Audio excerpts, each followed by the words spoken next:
원장님, 오늘 사례를 좀 말씀해 주신다고 하셨는데요. 첫 번째 사례는 어떤 사례인가요?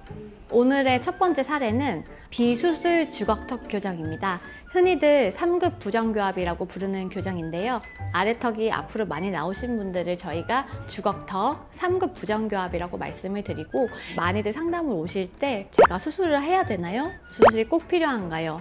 제가 비수술로 할 수 있을까요?를 많이 궁금해들 하십니다.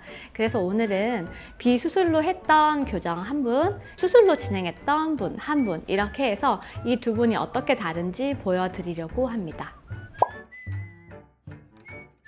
20대 정도의 남자분이셨어요. 사진을 보시면 위에 치아가 아래 치아보다 뒤로 들어가 있는 것을 볼 수 있습니다.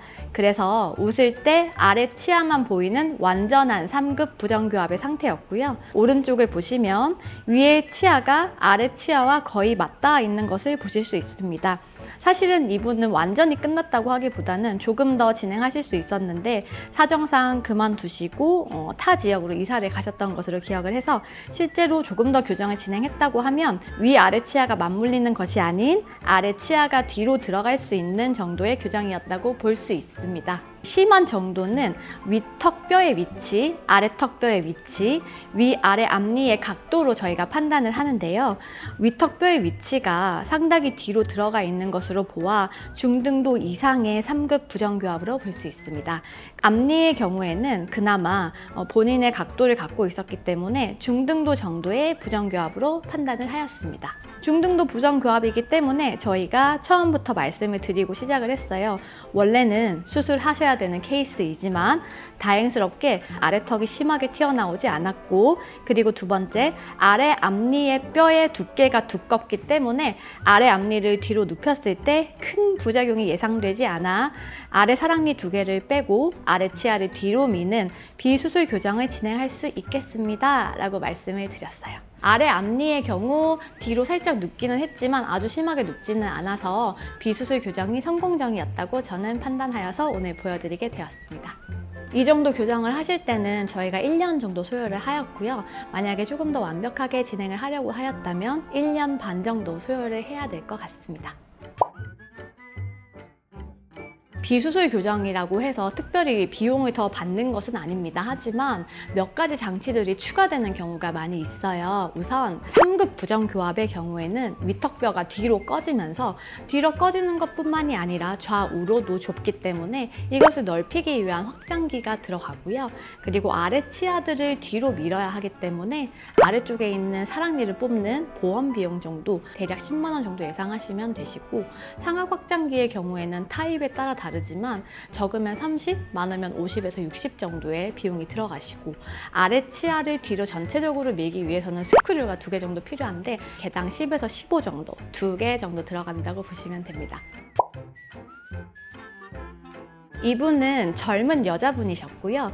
주걱턱의 양상을 띠고 계셨기 때문에 특히 젊은 여자분들 같은 경우에는 남성분들보다는 아래턱이 조금 더 작고 뒤로 들어가는 외모를 선호하시기 때문에 특별히 수술로 계획을 잡았습니다. 사진을 함께 볼게요. 왼쪽이 수술 전, 오른쪽이 수술 후인데요. 양악 수술을 진행하셨고 수술을 진행하면서 아래턱을 뒤로 밀어 넣었습니다. 수술을 먼저 하고 나서 교정을 이어서 진행하였던 케이스입니다. 보시면 아래 앞니의 각도가 그대로 유지가 되고 있고 위의 앞니가 그대로 각도가 유지가 되고 있고 A포인트라고 하는 점이 앞으로 많이 전진되어 있는 것을 보실 수 있습니다. 그리고 턱을 훨씬 뒤로 많이 밀어 넣었기 때문에 환자분이 수술하고 나서 굉장히 만족하셨던 케이스라고 보실 수 있고요.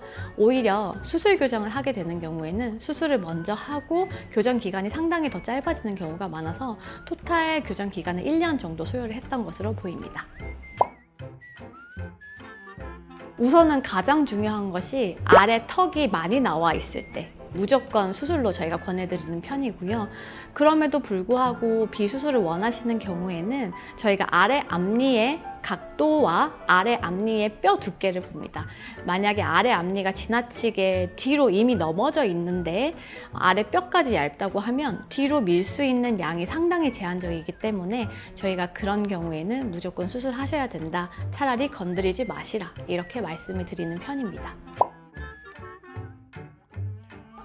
네, 상당히 어려운 질문인데요. 이제 솔직히 말씀을 드리면 제가 조금 더 전연차였을 때는, 중년차였을 때는 무조건 비수술이 옳다고 저는 생각을 했습니다. 그러나 지금에 있어서는 50% 이상을 이런 경우에는 수술을 사실 권해드리고 있는데요. 그렇다 하더라도 환자분이 원하시면 비수술로 할 수 있게 진행을 해드리고 있습니다. 어쨌든 저희가 의료를 하고 있는 입장에서 환자분들은 의료에 대한 지식이 조금 더 부족하신 편이고, 저희가 알고 있는 한 가장 정확한 정보를 말씀을 드리는 것이 환자의 알 권리에 해당하고 의사의 의무에 해당하기 때문에 고지 의무에 위반하지 않기 위해서 저는 항상 설명을 전부 드리고 환자분께 필요하다고 하면 그것에 대한 선택권을 드리는 편입니다. 수술과 비수술의 경우에는 엑스레이를 보고 전문가의 정확한 판단에 의해서 결정을 할 수 있는 부분이라 내원하기 전에 본인이 수술이다 비수술이다 판단하고 거울만 보고 고민하지 마시고 병원에 방문하시면 간단한 엑스레이 몇 장으로 정확하게 진단을 받으실 수 있으니까 꼭 병원을 방문하시는 것을 추천드립니다. 오늘도 러블리 김 원장을 시청해 주셔서 감사합니다. 안녕!